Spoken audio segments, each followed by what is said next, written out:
Sadly, I just recorded this whole thing and then phone messed up. Oh, what a bummer. Front page. Boy Scouts ban on gay adults is soon to end. They have a governing body of about 12 people, and then they have a national body. Anyways, the smaller body voted to end the ban on gay adults and the Boy Scouts. It's going to go to the governing body, and then they'll decide if it's going to become Boy Scout law. But they gave churches that host Boy Scouts and their troops the option to opt out. So some of these churches will be able to say, we don't want the gay scoutmaster here at our church. If I were these churches, I would just ditch the Boy Scouts altogether and do a Christian organization or something. Stop hosting Boy Scouts at your church. Pentagon is set to lift a transgender ban. You can't be a transgender officer in the military, but now, pretty soon here, you'll be able to fully come out and say that you're transgender, and you can be Charlie while you're wearing your uniform, and then you can be Charisse while you're wearing your dress out of uniform. Just cross-dressing, anyways. Greek debt talks exposes a rift between Germany and Greece. You know, Greece is feeling like Germany's trying to steal their identity, remove their sovereignty by hanging this money out for them and kind of, you know, being the rich guy and saying, oh, you know, you want my money, you're going to have to do this. And Greece saying, look, we're still a sovereign nation. We still have choices. We're still our own country. But Germany is saying, yeah, but it's our money. And the greatest currency is trust and reliability, and you don't have that. And so here's the changes your country needs to make. And then Greece is coming back and saying, look, we have a culture and a way. And Germany's saying, yeah, but your culture and your way is not working. It's ruining everything. So I could see both sides of that, but that's going to be a tough one to work out. Mortgage kickbacks are sending people to federal prison. How it worked is, the seller agreed to sell their house for $250,000 instead of $200,000. For $250,000, the loan manager writes the loan for $240,000 to the bank, so that the bank thinks, oh, someone put a $10,000 down payment, and issues the $240,000. The seller gets their $200,000. The buyer gets a piece of that extra $40K that's left over, as does the escrow company and the loan officer, and then they foreclose. So they stop making payments and foreclose, and then the bank is stuck with this property that they gave out a loan of $240,000 on, but they're only able to sell it for $200,000, and they get a $40,000 loss. So anyways, that's called lying and being dishonest, and so a lot of those people went to federal prison. Justice Department has also stated that outbreaks are going to start. There's going to be civil and criminal cases brought against presidents of these companies and people in the upper management of these companies for these food outbreaks, like with Bluebell and the peanut one, with Listeria. Usually it's just a slap on the wrist and it's a fine, but now the Justice Department's saying, hey, our food is important and you're hurting and killing people in some cases, so we're going to put you in prison, and we're going to bring criminal charges against presidents of these companies and managers. So that's a good move. This lady gets 6 months probation for this. In 2013, a New Mexico state trooper pulled over this lady. You've got to watch the video. It's got probably 70 million hits. It's from 2013. Just type in New Mexico trooper shoots at minivan, and this should probably pull it up. Anyways, when you're done watching this video, you will just be shocked at the conduct. You would think at the end of this video, this lady's going to get 10 years in prison. She got 6 months probation. Unbelievable.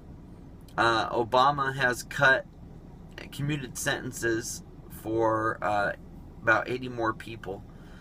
He was recently saying that there's people in prison from the hard drug laws of the 80s and 90s that had received, sometimes 30-year sentences. These were non-violent drug offenses for crack cocaine or cocaine.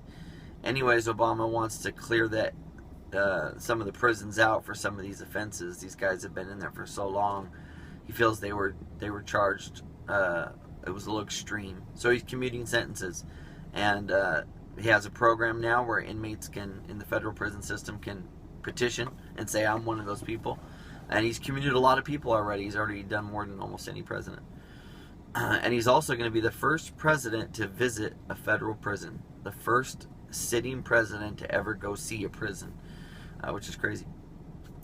Eric Garner, the guy who was in a chokehold in New York City, there's a video of that on the internet. Cops arresting him selling cigarettes outside a New York convenience store, and then they place him in a chokehold.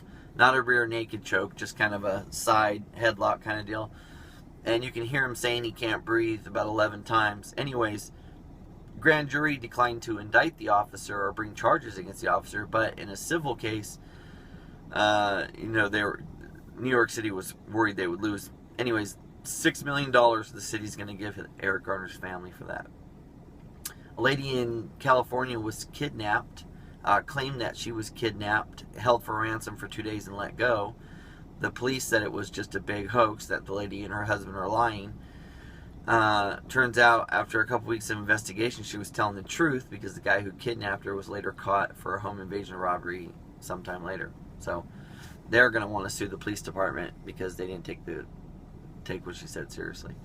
A barracks in Russia, military barracks housing their special operations people, collapsed, killing 25 of them.